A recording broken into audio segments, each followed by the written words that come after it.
Guys, the All-Star Game is about to happen, so let's break down the final NBA All-Star rosters.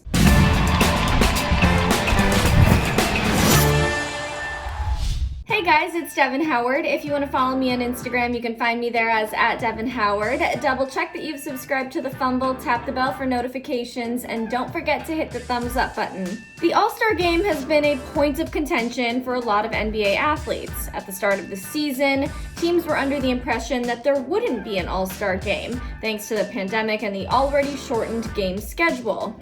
But that all changed when the NBA realized they were missing a huge money-making opportunity, so they walked back on that promise and said that the All-Star Game is actually going to still happen. So the All-Star Game is officially upon us. The rosters and reserves are set in stone, but who got snubbed? Well, let's discuss. Team LeBron is looking pretty strong right now. He has a really stellar lineup featuring people like Nikola Jokic, Luka Doncic, Steph Curry.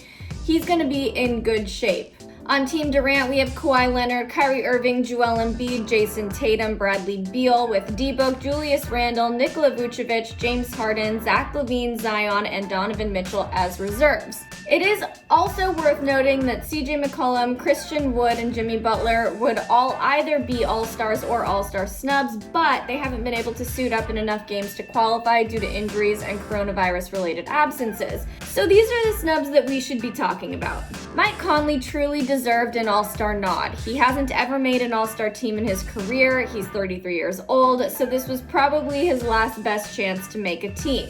Next up, we also have to talk about Trey Young. Now, I'm actually surprised that he didn't get an All-Star nod. He's a solid player, but because of his penchant for flopping, he's kind of a polarizing guy in the NBA. And on top of that, the Hawks built their roster around him, but they're still not doing great, even with a pretty talented lineup. Trey Young has All-Star talent, but when it comes to fan voting, he just doesn't get enough love. Shay Gilgis has been quickly improving and is averaging career highs in multiple statistical categories this season. He's really helped to elevate OKC after they traded Chris Paul, Dennis Schroeder, and Steven Adams. Demar Derozan is another one we should discuss. He is a skilled playmaker from a non-point guard position.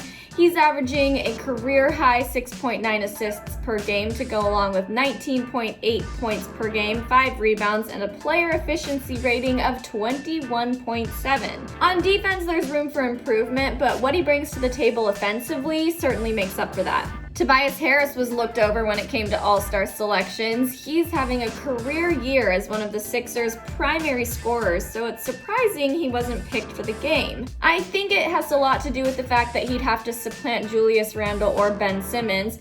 It's not common for there to be 3 players from the same team in an All-Star game.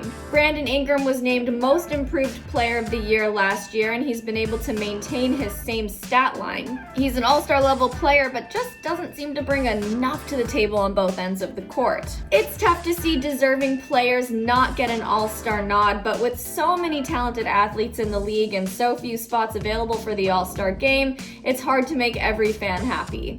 Even though the athletes aren't down for the game this season, I'm sure it'll be an interesting one to watch. What are your expectations? Who do you think is going to win? Team LeBron or Team Durant? Sound off in the comments below. Don't forget to subscribe and tap the bell.